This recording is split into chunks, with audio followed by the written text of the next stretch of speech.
So, okay sir, no? So, napakadali lang naman i-install dito, no? So, ito yung solar breaker ng solar panel, breaker ng battery.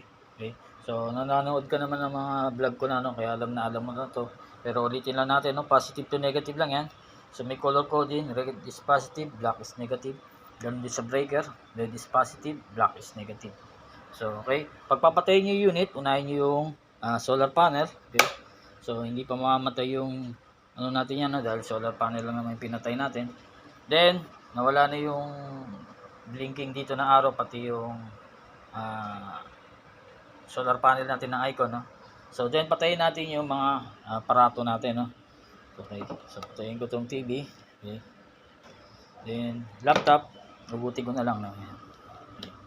So, mawawala na yung mga wattage dyan. Yan. Tingin-tingin mawawala na. Okay. So, yun. Papa-off mo naman tong breaker ng battery, so, para mawala na yun. Okay. So,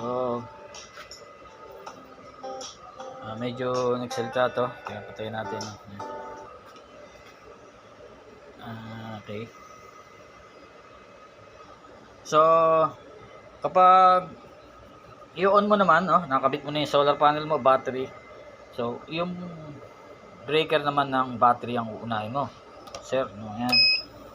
So, nagkaroon na ng display LBD, no? Then, on ko na rin yung inverter. So, pwedeng on and off din yan, walang problema. Then, ito, yung monitoring ko, no? So, tanggalin ko muna rin. Hindi mapagulo. Okay. So, yan. Then, i-on natin yung solar panel, no? Yung breaker ng solar panel para lumabas yung icon ng solar panel, then yung arrow na blinking. So, yan, tumataas yung voltage mo, no? So, working yung unit mo. Okay. So, ship ko ito mamaya, sir, no? Para sa iyo. At testing ko rin yung pangalawa, papakita ko sa iyo.